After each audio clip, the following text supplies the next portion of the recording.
Salut, c'est Pierre Amiche. Aujourd'hui, j'ai le plaisir de recevoir une grande joueuse. En tout cas, une joueuse de talent. Elle a souvent été décrite comme un trublion, imprévisible, bondissante. Avec le Seven ou avec le 15 de France, elle a même souvent été le détonateur des attaques tricolores. Elle a un prénom irlandais, une enfance à l'étranger, et pourtant ses racines sont tarnaises. Shannon Izar va prendre le temps de poser ses valises dans Rugby Brut. Elles sont pleines de souvenirs, de sincérité, puis aussi, il faut le dire, de quelques questions. De Londres à Tokyo, de l'Allemagne à Paris, voici Shannon Izar comme vous ne l'avez jamais entendu. Bonne écoute à tous. Salut Shalom, Salut! est-ce que tu es tendu, stressé, enthousiaste à l'idée de balayer ta carrière et même ta vie? On va repartir de ton enfance jusqu'à ta retraite, ça va être énorme. Est-ce que tu as déjà fait cet exercice? Eh bien justement, ouais, je l'ai déjà fait à l'occasion d'un exercice tout nouveau pour moi, Une c'était pour une conférence? conférence, ouais, un TEDx. Et bah, j'avoue, j'ai vraiment adoré justement cette phase où il fallait un peu aller chercher là où on n'avait pas l'habitude d'aller. Donc non, c'était un exercice très sympa. Bon, j'espère qu'il sera tout aussi sympa et puis j'essaierai de mettre le lien de ton TEDx qu'on peut retrouver, que j'ai regardé, que j'ai Ah ouais? essoré. Ouais, bien sûr. Ouais. Mince. Tu sais, je suis un immense professionnel, je travaille, j'ai tout lu, tout regardé. Non, c'est pas vrai. Mais par contre, ça, c'est vrai, je l'ai vraiment regardé. Et je mettrai le lien dans la description de ce podcast pour tous les auditeurs qui auront envie de découvrir ta vie un peu différemment et surtout racontée par toi. On va remonter le fil, on va repartir à ton enfance. Ça ressemble à quoi l'enfance de Shannon Nizar? Parce que c'est facile à voir, tu as un prénom irlandais et tu es né à Londres. Déjà, rien que ça a l'air un peu complexe, quoi. Bah, grâce à ça, j'ai gagné pas mal de paris, dégoûté en pagaille. Donc ça m'a vraiment aidé sur ça. Mais sinon bah ça dépend à quel moment de l'enfance. Bah oui, effectivement, je suis née à Londres, mais il y a ce côté imposteur, c'est que je suis partie très tôt pas l'âge de à peu près 6 mois. On est parti avec mes parents et mon frère en Allemagne. Et là où on a vécu pratiquement 10 ans. Donc moi, si j'analyse vraiment, je me sens plus allemande que anglaise. Mais, euh, mais ouais, donc une enfance en Allemagne qui était très chouette. Et après, une arrivée en France vers l'âge de 10 ans, où je suis arrivée dans le sud. Il a fallu s'intégrer. Ça n'a pas toujours été simple, mais bon, ça fait partie du parcours. Et arriver dans le sud, terre de rugby, bah, même si même malgré le nom, j'ai pas pu faire du rugby aussi rapidement que je l'aurais souhaité. Mais ça, c'est encore une autre histoire. Ouais, on va y revenir, mais juste par rapport à ton adaptation à la vie tarnaise et le fait d'avoir finalement grandi en partie ailleurs, tes racines, Mhm. ton identité, c'est quoi? C'est celle d'une globe-trotteuse qui est à la fois allemande et française, et ou non, tu te sens profondément tarnaise aujourd'hui? Ah, c'est marrant, mais souvent, quand il y a souvent cette question, tu es d'où? Bah, la réponse que je donne souvent, c'est je suis de partout et de nulle part. C'est vraiment, je pense que j'ai plutôt cette identité globe-trotteuse. Je n'arrive pas vraiment à me définir enracinée à un endroit. Bah, maintenant, je me sens, oui, forcément, j'ai plus d'attache à la France parce que bah, j'ai plus de 10 ans maintenant en France, donc je suis plus familiarisée à ça. Mais ouais, je sais pas trop je ne sais pas trop me définir dans un endroit propre, quoi. Bah, c'est à la fois une immense richesse et aussi lié au fait que on ressemble souvent à l'endroit où on a grandi, et tu as grandi Mm. à deux endroits différents, donc forcément C'est ça ça. joue. T'as évoqué quelqu'un qui va être très important dans ta construction, forcément parce que c'est ton frère, mais aussi dans ton appréhension du rugby. Je l'ai Oui. entendu là encore dans ta conférence, c'est lui qui va te donner le go du rugby. Ouais, c'est lui et mon père, hein, parce que les deux, ils faisaient du rugby en Allemagne. Ce qu'il faut savoir, oui, le rugby existe en Allemagne, hein. Oui. Et, et ouais, je le suivais partout, je les suivais partout. J'avais toujours bah, ces vieux crampons aux pieds qui ne lui allaient plus, mais qui allaient à moi à ce moment-là. Et un ballon jamais très loin. Et déjà, ouais, j'avais cet attrait pour ce sport, quoi. Je voyais que lui s'amusait, que les gens étaient bien en pratiquant ce sport. Donc, bah, moi, ça me poussait d'autant plus à vouloir goûter à ce plaisir, quoi. Et pourtant, le rugby, c'est non. Et non, non, même si j'ai eu l'occasion, je sais plus à quel âge, où il manquait, en fait, sur un tournoi où je suivais mon frère, il manquait bah, des enfants dans certaines équipes. Du coup, bah, me voyant entraîner par là, ils ont proposé à mon père que j'y participe. Et j'ai eu la chance d'avoir eu cette autorisation. Et je me suis régalée.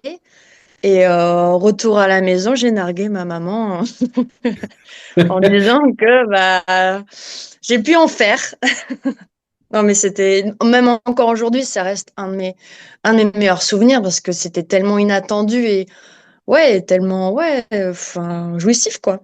Il y avait un peu aussi le côté transgression, j'imagine, puisque Ah oui, oui, oui, on oui, t'avait dit clairement. non parce que tu n'avais probablement pas le gabarit le plus impressionnant du coin. Oui, ouais, c'est un doux euphémisme. Voilà, Mais t'étais oui, une oui, non, ouais. petite crevette, quoi. Oui, à ce moment-là, oui. Tu vas quand même connaître le sport, le sport où tu t'envoies, celui des pistes du Travet à Castres, où tu vas pratiquer Mhm. l'heptathlon notamment. Euh, tu t'éclates dans cet athlétisme-là, dans ce sport-là, ou non, c'est Oui, pas bah, encore le truc c'est que tu fais différent. Honnêtement, avec le recul, ça a été vraiment une très bonne école parce que dans le process bah, d'apprendre un geste à la perfection, c'est vraiment étape par étape et intégrer les, la technique, les moments clés pour à finalité avoir le geste parfait. Bon, il n'est jamais parfait le geste, mais on essaie d'y tendre. Et non, ça a été une très bonne école pour ça, pour bah, la connaissance du corps, la connaissance de la discipline, parce que l'athlétisme, c'est pour vraiment exceller dans cette discipline, c'est vraiment exigeant en termes d'investissement, de rigueur aussi. Et en ça, ouais, c'était une très bonne école et j'ai côtoyé des gens, des bénévoles formidables, des gens avec qui je suis toujours en contact. Je peux citer Jean-Pierre Dardenne, qui est une figure emblématique du club, par exemple. Et non, non, non, c'est comment dire, c'est différent, c'est un sport individuel, hein, donc ça, c'est sûr, ça m'a forgé, enfin, ça m'a aidé dans la construction de la sportive que je suis, que j'ai été. Et après, j'ai encore beaucoup de liens avec les gens de l'athlétisme. J'ai encore bah, mes meilleurs amis ou mes amis, je les ai rencontrés là, quoi. Ça te permet aussi de développer des qualités physiques qui on va y revenir, sont Ouais. ce qui Oui, va c'est sûr. probablement te faire être remarqué aussi vite, aussi rapidement par des recruteurs et par les équipes de France notamment. Peut-être. Euh, le rugby, finalement, va arriver sur le tard et un peu par hasard, puisque c'est Ouais. ce qui va être rythmé notamment par tes études et tes choix. Euh, Mhm. il y a une première expérience universitaire qui, Ouais. finalement, là aussi, est fulgurante. Ouais, et encore, c'est encore plus compliqué que ça. J'ai fait quelques expériences avec l'UNSS, donc le sport Mhm. scolaire. Mais après, j'ai eu encore une interdiction pour mes parents pour des excuses plus ou moins recevables. Mais Vous avez vraiment pas envie, quoi. ouais, non, je sais pas trop. J'ai pas trop cherché non plus, mais oui. Et il voulait pas que j'en fasse. Et après, bon, récemment, j'ai su que on avait deux versions différentes du Ah oui. fait que moi, on m'avait dit qu'à mes 18 ans, je ferais ce que je voudrais. Donc, c'est ce que j'ai entrepris. Et en fait, c'était venant de ma mère. Non, c'est venu de moi à 18 ans, je ferais ce que je voudrais. Apparemment, Ah. j'avais été un peu insolente, apparemment. Mais bon, on n'a pas les mêmes souvenirs. Je sais pas qui a raison. Peut-être elle, peut-être moi. Mais ouais, du coup, bah ouais, c'est arrivé tardivement. Après, grâce ouais, à l'UNSS, enfin le sport scolaire, au sport universitaire d'ailleurs, bah c'est arrivé plus vite que prévu, quoi. Donc ça, c'était fou. Puis le sport scolaire, justement, bah il faut très peu de moyens, voire pas de moyens pour pouvoir pratiquer du sport. Au lycée, bah j'en ai fait en cachette parce que bah ça demandait pas une licence trop onéreuse. Et c'est là où j'ai rencontré des professeurs de sport, Monsieur Miro et Monsieur Charavel, qui ont vu quelque chose en moi qui était incroyable, quoi. Et ce soutien et, euh, et ouais, cet enthousiasme qu'on ressent autour de nous qui nous pousse à aller plus loin. Et en fait, bah, ce qui m'avait prédit est arrivé bien plus rapidement et grâce ouais, cette aventure universitaire, ces championnats de France universitaires où, en fait, on a failli pas y aller parce qu'on était ric-rac en termes de joueuses. Et finalement, l'aventure extraordinaire, c'est qu'on termine championne de France. Et de l'équipe, on était deux à poursuivre l'aventure parce qu'on était sélectionnés en équipe de France universitaire à Centrale.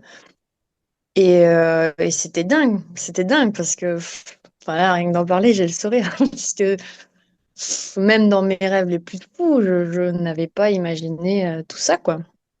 Le maillot tricolore, la Marseillaise, tout ça, Ouais, aussi vite, aussi ouais. rapidement. Oui, oui, clairement. Clairement, et puis universitaire, c'est vraiment ce côté insouciant. Ouais, c'est la régalade, hein. C'est Et la puis, régalade. on se connaît pas énormément, mais ça semble aussi beaucoup de correspondre dans ce côté un peu melting pot, réunion de tas Mm, de pays d'un coup. Enfin, vraiment, les équipes universitaires, souvent, c'est des grands mélanges, des grands brassages de gens qui viennent un peu de mm. partout. Et Oui, ça clairement. te ressemble aussi un peu. Donc, j'imagine que tu as pu trouver des repères et des choses qui t'ont convaincu encore un peu plus que le rugby était fait pour toi. Tu vas, Ouais. dans la foulée, faire des choix scolaires qui vont t'amener Mm. île, si je dis pas de bêtises. Exactement, ouais. Et c'est davantage pour les études que pour le club de rugby que tu te retrouves là-bas. Clairement, c'est beaucoup le rugby qui m'a guidée. En gros, je voulais faire un STAPS prépa kiné à ce moment-là. Et j'ai regardé les villes qui proposaient ce cursus et en même temps voir s'il n'y avait pas une bonne équipe de rugby Par dans hasard, le quoi, coin. voilà. Voilà, au hasard, hein. Et il se trouve que bon, bah, il y avait Paris et Lille. Et puis bon, je me suis dit que Paris, ça allait être un peu compliqué en termes de prise en charge et Mm. même ouais, de logement, de prix. Et je me suis dit, bah, quelque chose de plus petit, mais peut-être qui me correspondait mieux, c'était Lille. Même si je savais que là-bas, le rugby n'était pas forcément le sport phare, hein. Et bah, je l'ai vite compris, hein, d'ailleurs. Mais, mais côté féminin, il y avait beaucoup de choses mises en place et j'ai retrouvé là-bas un esprit très familial, très convivial. Et, euh, et j'ai toujours le plaisir d'y retourner de temps en temps. On va revenir sur l'aventure lilloise, plus précisément avec une équipe, un surnom, une histoire exceptionnelle. Mais Mhm. avant ça, d'un point de vue purement personnel, tu vas reprendre donc la saison avec Lille. Et Ouais. 4 mois après, tu es en équipe de France. Ça paraît complètement démentiel. C'est Shannon la comète, en fait. Tu es repéré dans ce ciel un peu vide quand même, parce qu'il n'y a pas non plus 40 000 joueuses, mais à une vitesse démentielle. Je pense qu'il y a peu d'histoires comme la tienne. Ouais, je sais pas. Après, je pense qu'il y a beaucoup de choses qui m'ont aidé aussi. Le sport universitaire, mais en même temps, à la reprise, dès que je prends ma première licence, on fait un championnat de France de rugby à 7 et je crois que c'était à Brive aussi. Et on termine championne de France. Et à ce moment-là, j'étais dans un club qui prenait enfin, le championnat de France à 7 très au sérieux. Et c'est pas forcément le cas de tous les clubs quinzistes à ce moment-là. Donc, et elles étaient déjà titrées hein, en rugby à 7. Donc, oui, je pense que ça m'a facilité aussi les choses. Dans l'équipe, il y avait beaucoup de settistes qui étaient en équipe de France. Elles étaient quatre, quatre ou cinq même, cinq, il me semble. Et donc, bah, ça aide hein, quand on est avec des spécialistes. On apprend et bah, ça a dû aider pas mal pour la suite, quoi. Là, c'est un peu le conte de fées quand même, puisque en Mm. quelques mois à peine, tu vas connaître deux équipes de France différentes, tu vas connaître des premières sélections. En novembre 2013, tu vas même jouer contre une des équipes qui, à l'époque, était une des meilleures équipes de la planète, le Canada. Enchaîne très rapidement la Coupe du Monde de rugby à 7, c'est un tourbillon immense. Tu réalises à ce moment-là ce qui se passe ou pas trop quand même? Pas trop. Pas trop parce que pour moi, je sais pas,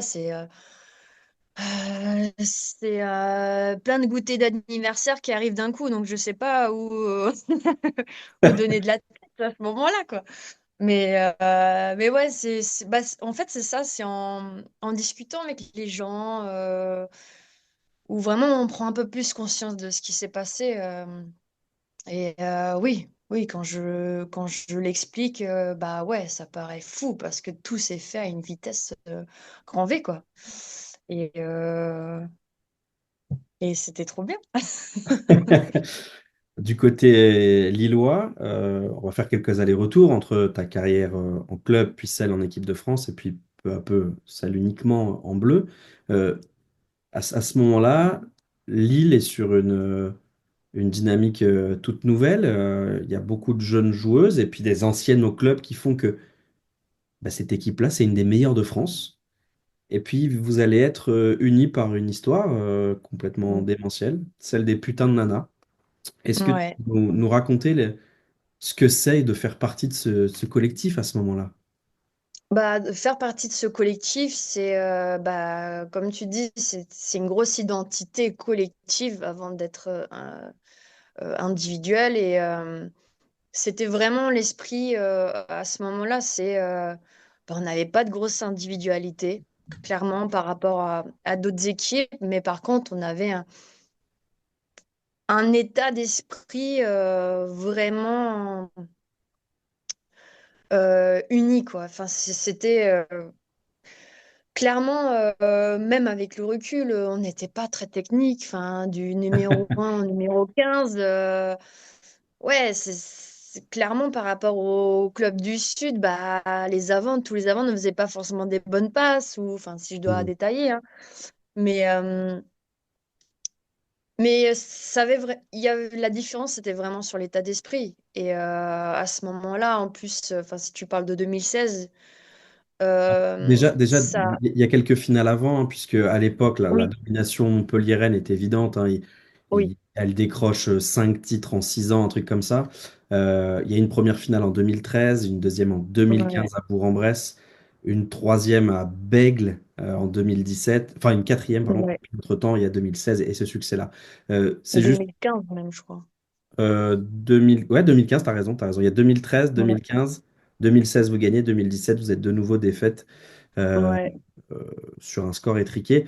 Et finalement, si je résume un peu, à cette époque-là, c'est une méga bande de copines qui arrivent à se dépasser et à être meilleures collectivement que ce qu'elles auraient jamais pu être individuellement.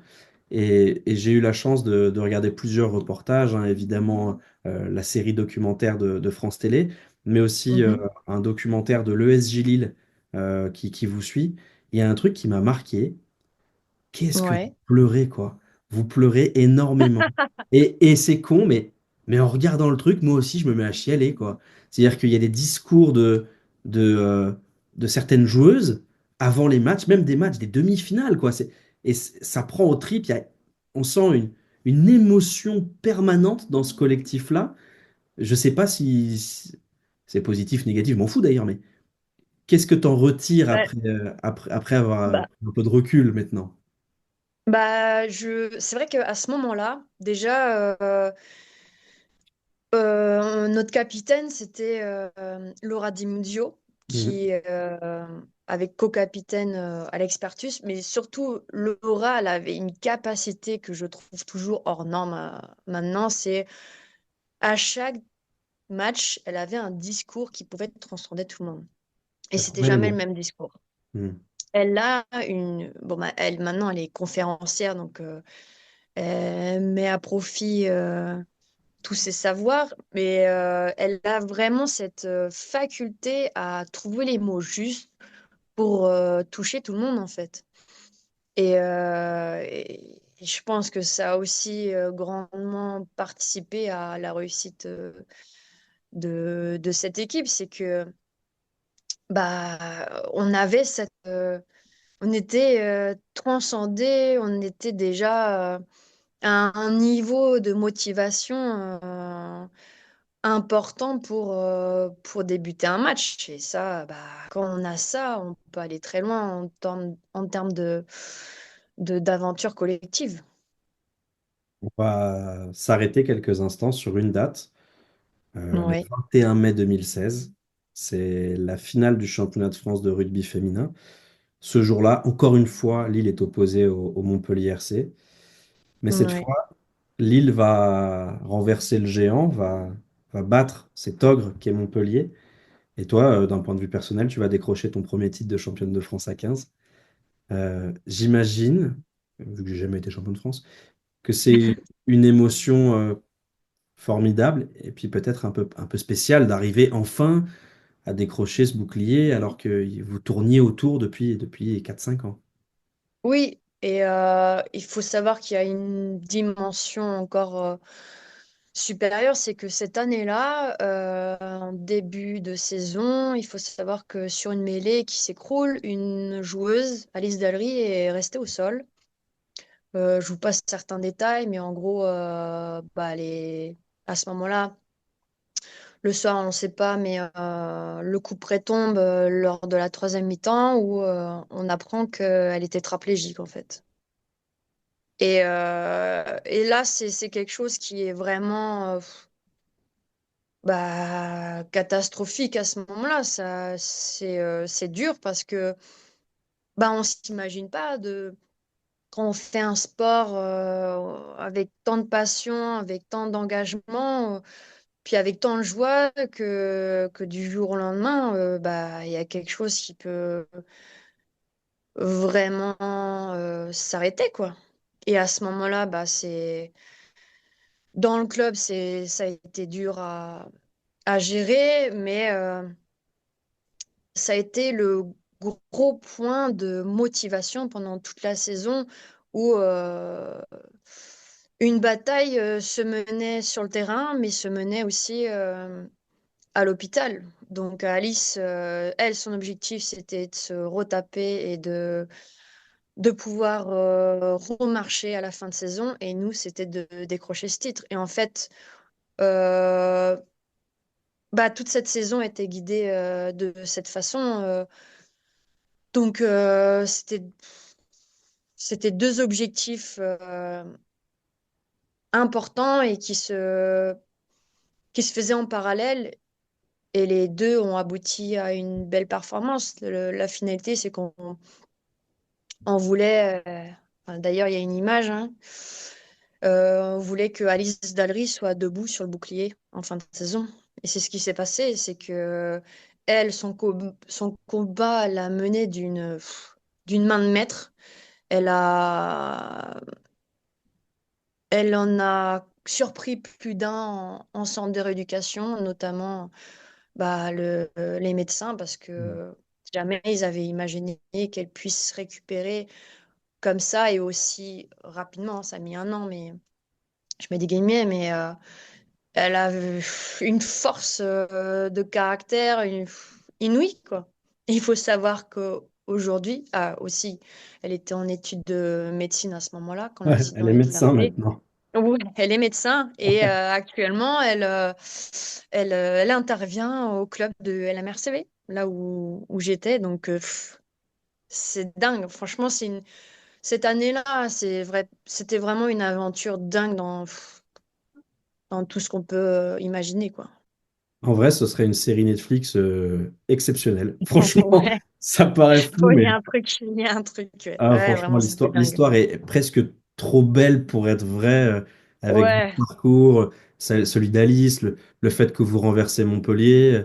Enfin, voilà, c'était une très belle page du sport français qui a été ouais, écrite par des filles qui, sincèrement, auraient peut-être même pas imaginé le faire. Donc, c'est encore plus beau parce que c'est assez inattendu, en fait, de complètement, complètement, ouais. les outsiders qui arrivent à le faire.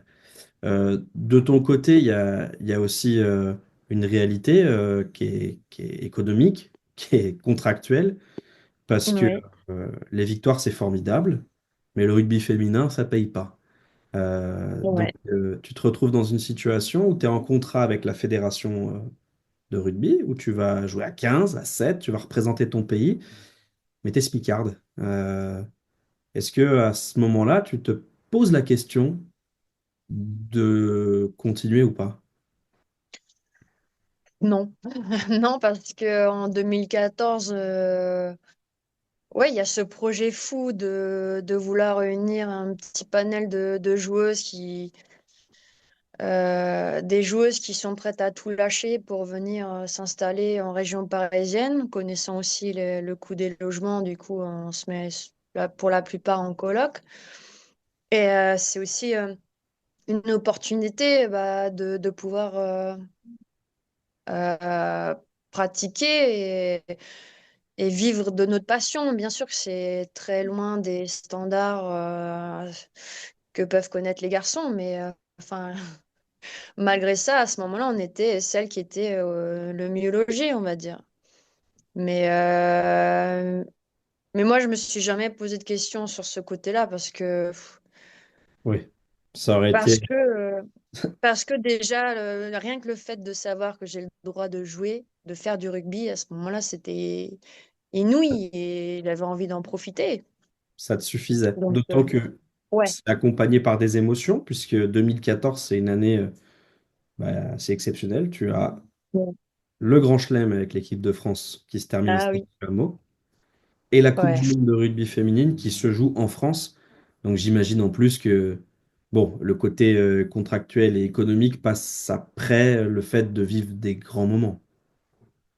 Ah oui, oui, clairement. Et puis à ce moment-là, ouais, toute cette année était dingue aussi, hein. Hmm. Le Grand Chelem, très, très particulier parce que on commence par l'Angleterre à Grenoble. Il faut savoir, bah, cette année en 2014, elles sont championnes du monde. Et pour ce Six Nations, elles étaient archi favorites. Mais, mais on a su mettre les ingrédients là où il fallait et gagner ce match. Alors que quand on voit sur le papier les deux équipes, oui, il y avait clairement une grosse favorite. Mais encore une fois, l'état d'esprit, quand il est là et qu'il est collectif en plus, bah, on était imbattable à ce moment-là, quoi. Et c'était un match de déglingo, quoi, comme on peut l'appeler. Donc, ouais, c'était une grosse, grosse année. Coupe du Monde, pareil, qui a amené étonnamment beaucoup, beaucoup de monde. Ouais. Ouais, on pensait pas que ça allait faire venir autant de personnes. Je me souviens, ça a commencé à Marcoussis dans les stades Ouais. qui n'est pas forcément adapté à accueillir C'était beaucoup de monde. c'était une ambiance presque champêtre, mais il y avait quand même Complètement. énormément de monde. Ouais, Et ouais, c'était ouais. blindé Ouais. dans des Ah, stades, c'était surprenant, ouais. ouais, à tel point que C'était d'ailleurs surprenant, ouais. les Pardon. demi-finales vont se jouer à ce Jambouin quasiment à guichet fermé, Ouais, dans une ambiance exactement. de fou malade. Ah, Euh, de folie, ouais. Ça reste en dépit du résultat face au Canada, un bon souvenir. Ah oui, oui, quand même. Bah oui, c'est sûr. Ce souvenir du Canada, il est horrible et traumatisant. Mm. Mais, euh, mais de repenser à cette Marseillaise en début de match où tout le stade est à l'unisson. Ah ouais, ça met les poils, hein, comme on dit. Donc, Non, ça reste quand même des gros, gros souvenirs.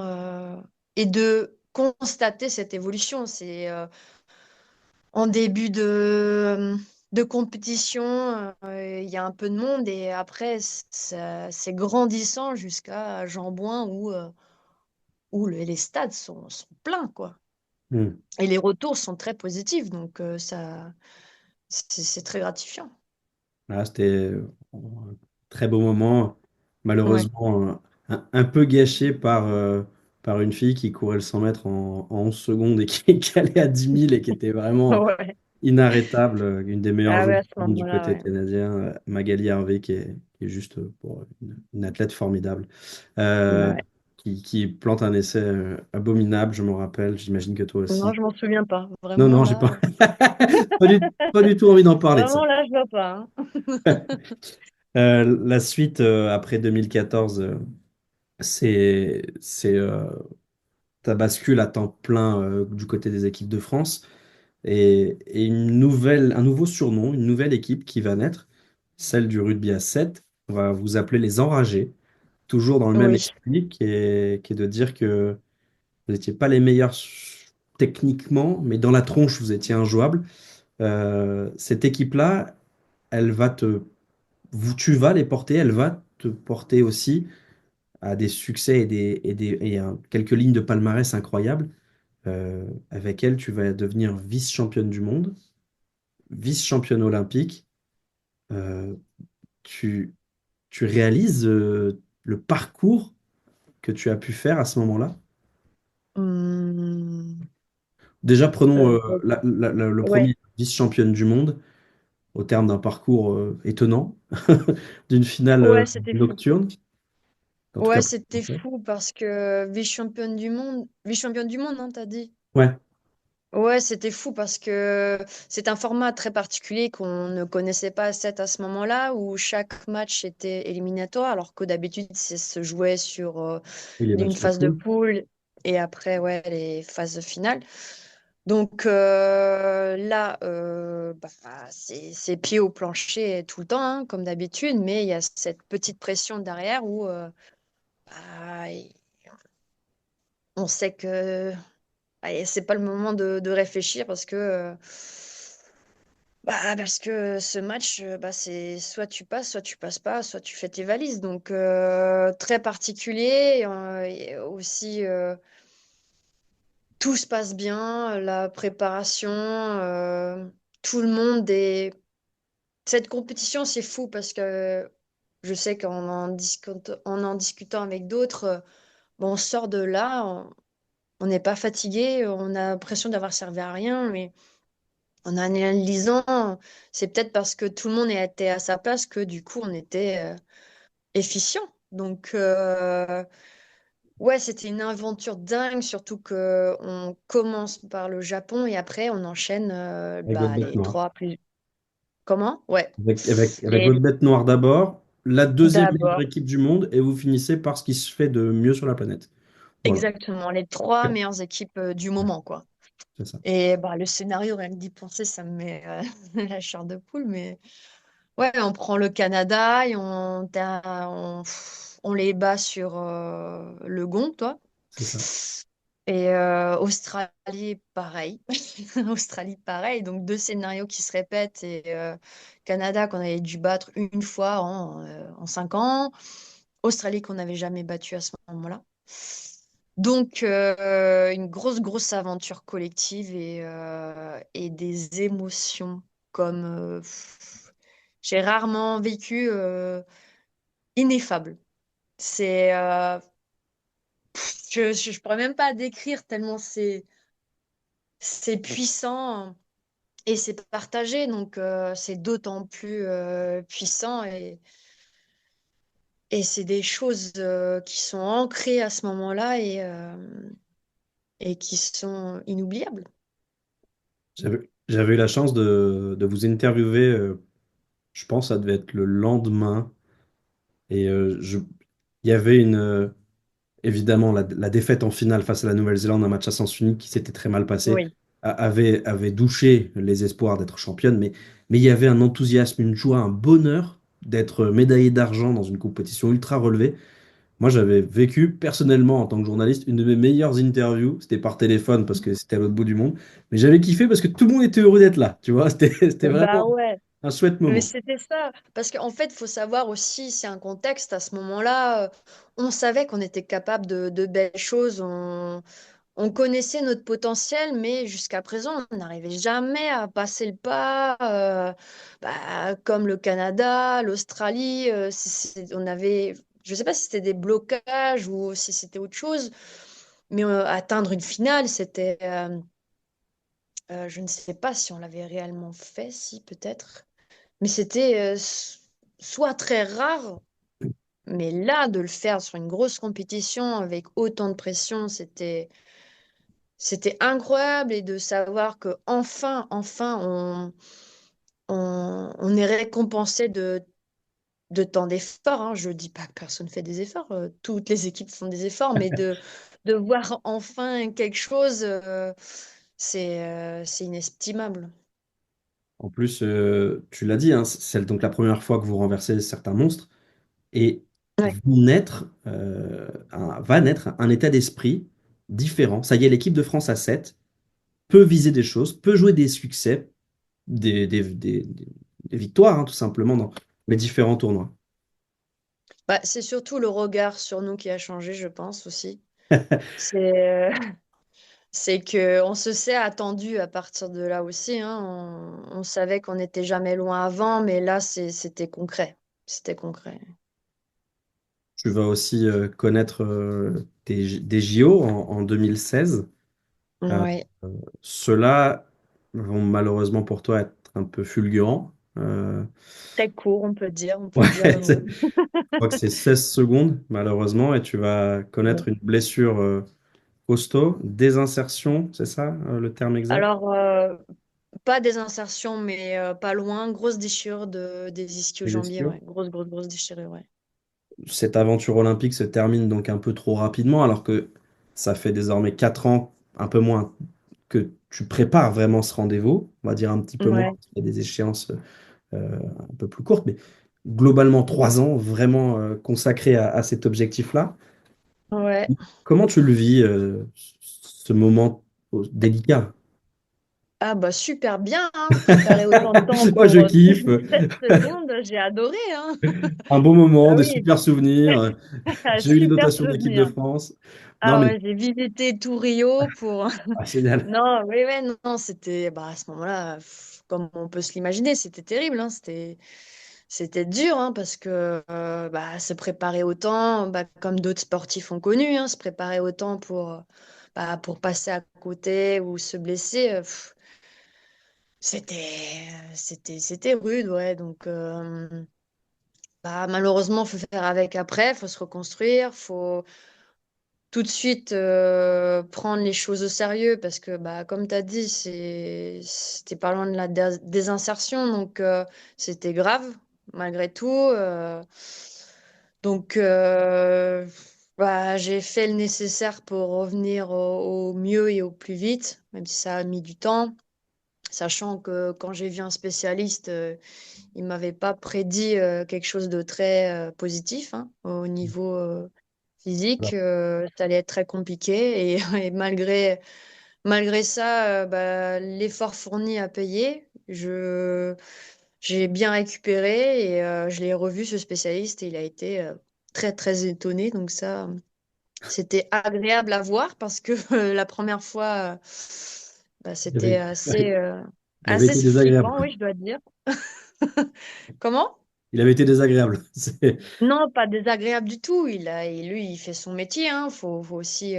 Moi, je préfère une personne qui est honnête et qui dit les choses que une personne qui prend des pincettes. Là, bon, bah, au moins, on est au clair et on sait ce qui nous attend. Donc, après, soit tu mets les bouchées doubles et tu fais ce qu'il faut, soit tu t'enfonces. Donc, moi, j'ai préféré mettre les bouchées doubles. Tu vas disputer une nouvelle Coupe du Monde. Ton retour de blessure, les choses s'enchaînent quand même très rapidement après les Jeux, puisque Ouais. en 2017, la Coupe du Monde en Irlande se profile. Là, tu vas être titulaire face à l'Australie, l'Irlande, l'Angleterre. Face à l'Australie, tu vas d'ailleurs réussir. une jolie performance. Tu as marqué un triplé en 24 minutes, un truc comme ça, si je dis pas de bêtises. Oui, ouais, un triplé, les opportunités, le hasard sur le terrain et puis les belles passes au pied des coéquipières. Donc, ça facilite les choses, hein. Oui, et puis on n'a pas eu le temps d'évoquer ton profil, hein, parce que les gens qui nous écoutent n'ont pas forcément tous l'image en tête de mes invités, de comment ils étaient sur le terrain. Toi, tu étais puncheuse, finisseuse, et surtout avec des grosses qualités de vitesse, ce qui fait que dans un rugby aéré comme celui de l'équipe de France, c'était pas mal, quoi. Ah ouais, moi je m'y plaisais bien, oui. Ouais. Ouais, je pense que ouais, je pouvais être un poulet sans tête aussi, hein. Beaucoup d'énergie, mais pas toujours assez réfléchi, hein. Mais, ouais, j'avais pas mal d'énergie à revendre, ça c'est sûr.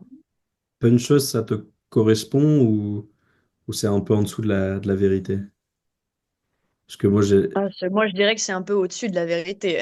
Ah ouais, moi, je sais pas, j'ai le souvenir de quelqu'un d'explosif, capable de jouer 13, ailière. Ouais, oui, polyvalente, ouais.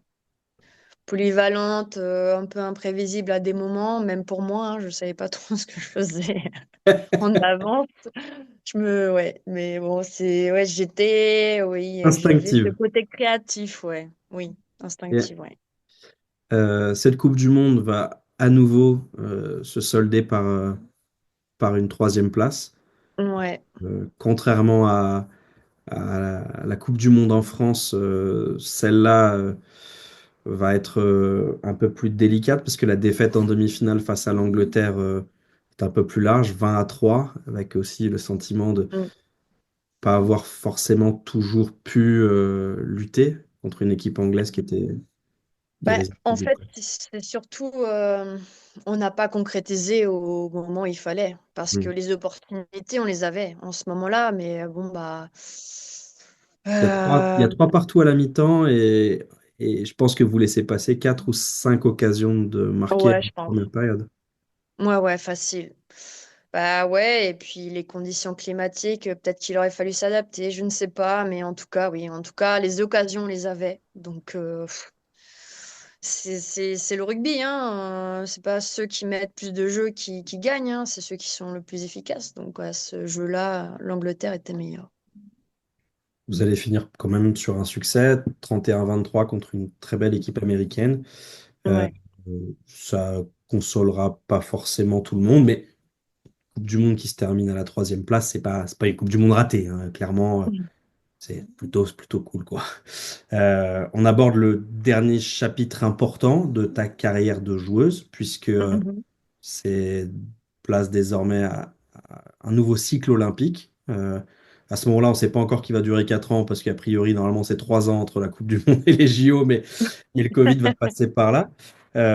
Ces JO de Tokyo sont très spéciaux, puisqu'ils se disputent à huis clos. On connaît l'histoire. Ouais. Et surtout, ils vont être une nouvelle fois assez merveilleux pour l'équipe de France, puisque vous allez décrocher la médaille d'argent olympique qui récompense une génération, celle des enragés.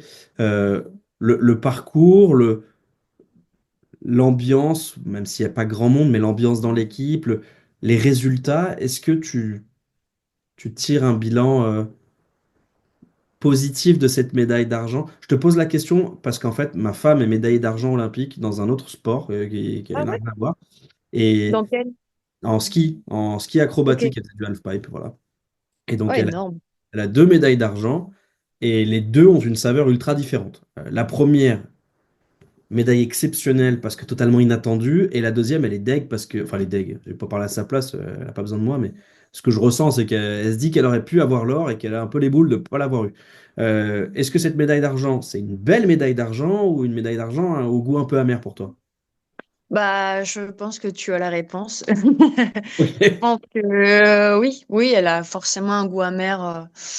Bah, je pense que pour mieux prendre la mesure de la chose, il faut regarder la finale. Mm. Je pense que clairement, et puis La différence avec la Coupe du Monde, on est vice-championne du monde, c'est que là, à ce moment-là, on se savait préparé, enfin, on se savait prête, et on savait vers quoi on voulait aller et vers quoi on pouvait prétendre. Et, euh, euh, et le parcours en atteste, hein, à part le premier match qui a été très compliqué face aux Fidjiennes, où, Par 12-5 face aux Fidji. ouais, et clairement, elles n'étaient pas là pour trier les lentilles, comme on peut dire. Parce que ça, je l'ai compris dans le couloir avant de rentrer sur le terrain, c'est que on les a vus. Bah, c'est aussi cette particularité avec le Covid, c'est que c'est un gros laps de temps où on ne voit pas ces équipes, on ne se confronte pas. Et avant, c'était des profils bah, qui se laissaient aller, pour parler grossièrement, qui pas forcément fit. Et là, dans le couloir, bah, elles étaient méconnaissables. On- Clairement, on savait qu'elles avaient passé un certain temps à peaufiner leur profil. Et là, c'était l'indice qui disait tout et qui a annoncé un match très rude. Et il a tenu toutes ses promesses. C'est qu'il a été très rude ce match. Et à part ce match-là et cette finale, bah après le reste, ça a été Surveille, plutôt. surveille le reste de la compétition. Juste Ouais, ouais. pour revenir aux Fidji, elles vont battre l'Australie. Elles vont Oui, accrocher la Nouvelle-Zélande en demi-finale. Les Néo-Zélandaises s'en sortent d'un rien.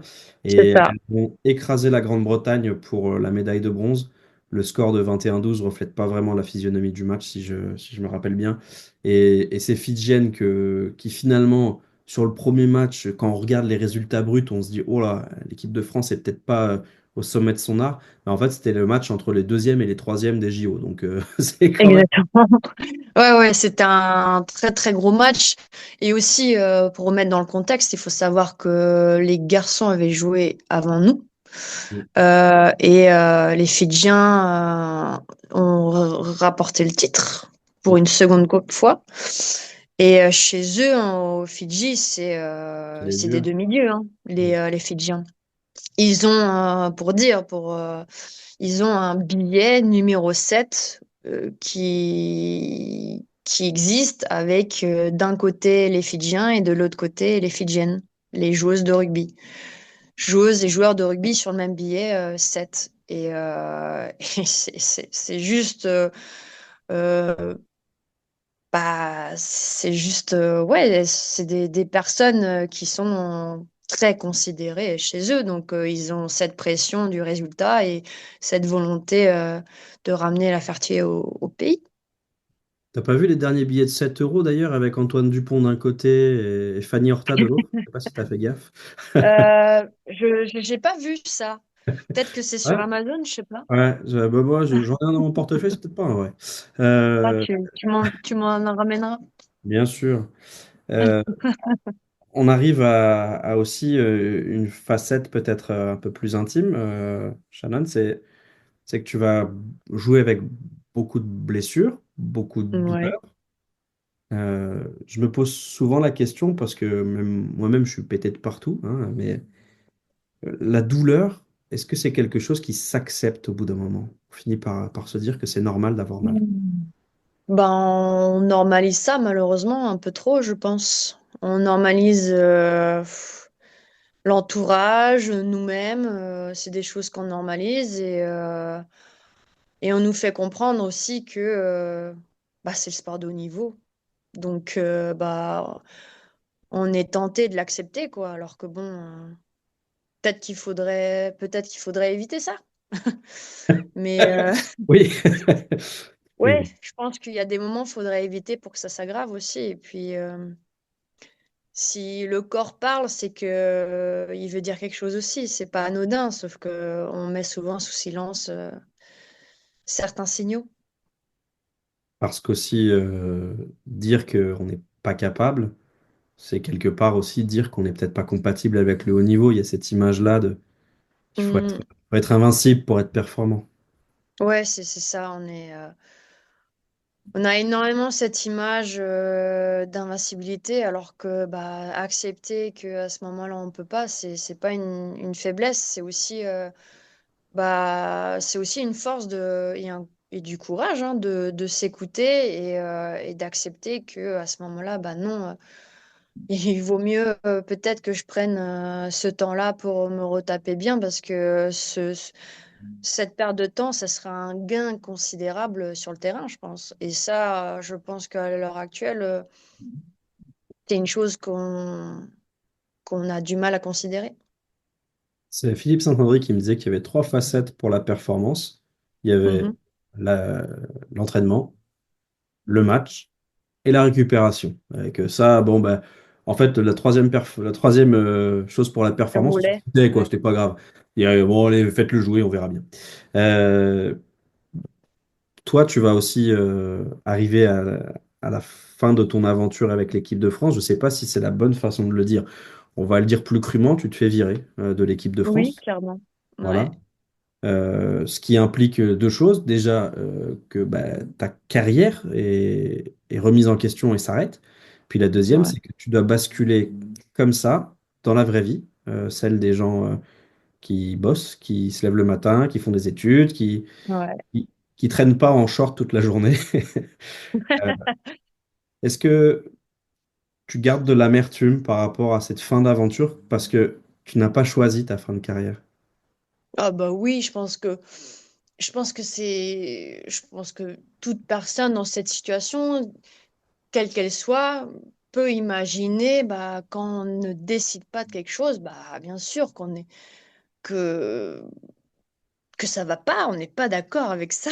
Clairement, quand on choisit pas, c'est inattendu et du coup bah ouais, c'est un chamboulement sur le moment. Hein. Ou même je dis enfin, comment? T'en as Pardon. voulu, tu leur en as voulu dans la manière, parce qu'il y a deux choses, il y a le fond et la forme. Le fond, Ah ben, oui. ils peuvent ne plus compter sur toi et te l'annoncer 6 mois avant et te dire, écoute Shannon, voilà, ça va se passer comme ci, comme ça. Et puis l'accepter parce que déjà, t'as pas trop le choix, mais parce que c'est amené de manière acceptable. Et puis après, il y a la forme. Et là, en l'occurrence, dans la forme, je crois que ça n'avait pas été magique, quoi. Ah non, ça c'est sûr, c'est loin d'avoir été... Enfin, ouais, c'est loin du magique, hein. Bah, après, tout le monde était logé à la même enseigne. Tout le monde a eu son entretien. Après, oui, c'est sûr, annoncer euh, une, une fin de contrat à 4 jours d'un tournoi, sachant le contexte, Mm. que c'était important ce tournoi était important pour le dernier tournoi de l'année ou même pouvoir espérer une sélection au jeu, bah, bien sûr que on nous met pas dans les meilleures dispositions mentales pour performer à ce moment-là, où il faut vraiment performer. Et, euh, et ouais, et puis même la manière, moi quand on me l'a annoncé, ah bah comment ça, tu t'y attendais pas? Bah non, en fait. Enfin, à quel moment j'ai eu cet indice, à quel moment on est venu me dire bah, fais gaffe, c'est chaud là quand même. Mm. Il y a ci, il y a ça. Bah non, en fait. Et puis là, à ce moment, je revenais de blessure, mais avant de revenir de blessure, je faisais toutes les. Enfin, je participais, j'étais au Fidji, j'ai participé au tournoi, j'étais dans l'équipe, j'étais titulaire à pas Oui, mal de matchs. t'étais Enfin, pas la cinquième roue du carrosse où on t'appelait une fois tous les 3 mois pour quand il y avait des blessés, quoi.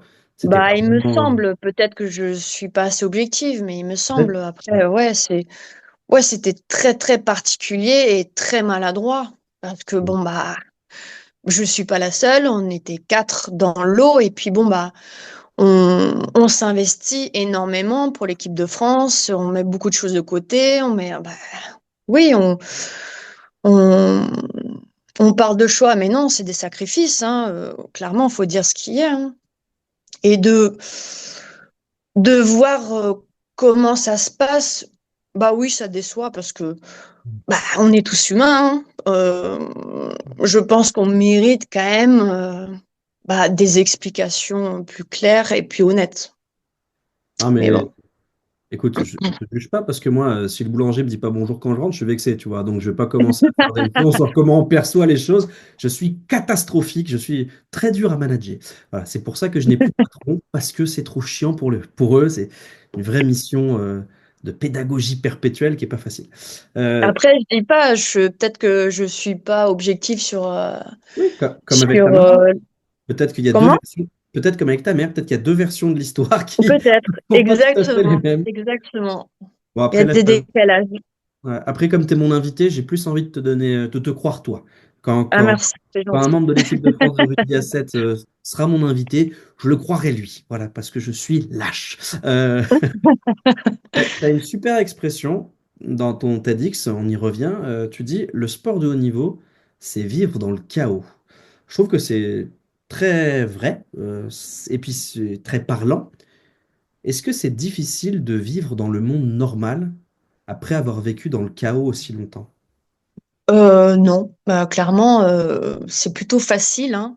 En fait, on est tellement habitué à s'adapter sans arrêt que bah, j'ai pas l'impression. Enfin, c'est facile en fait. C'est à l'image d'une entreprise.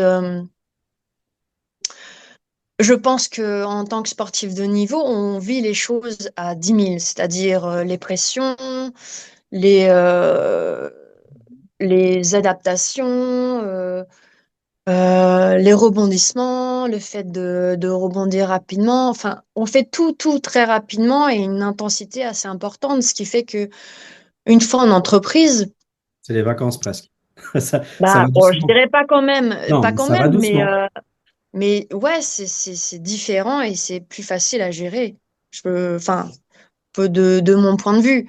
Je dis pas que c'est facile, hein, mais il y a de l'adaptation. J'ai l'impression que c'est autre chose. Il y a une question qui est traditionnelle quand on reçoit des joueuses, c'est de parler de l'image du rugby féminin, la formidable évolution, tout ça. On le fait à chaque fois. Je t'avoue que moi, je m'en fous, j'ai pas envie de le faire. Par contre, j'ai Ok. quand même une question sur l'image qui m'intéresse. C'est ton image à Mhm. toi. T'as souvent été décrite ou dépeinte comme une trublion, un peu fofolle, le côté, euh, comment on dit, tu sais, un peu illisible. D'ailleurs, tu y es revenu toi-même hein, sur le fait que parfois tu faisais des choses que tu n'avais pas prévues à l'avance. Pour autant, cette image, je trouve qu'elle colle mal avec ce que tu es profondément. Ah oui? Ouais, j'ai l'impression que tu es bien plus structuré que ce que tu veux bien montrer. Est-ce que c'est une image qui est ancré dans le réel? Est-ce que c'est un vrai truc? Ou est-ce que aussi c'est pas une manière de... Un petit paravent, un truc un peu facile à montrer? Oui, je pense clairement que c'est peut-être le petit paravent.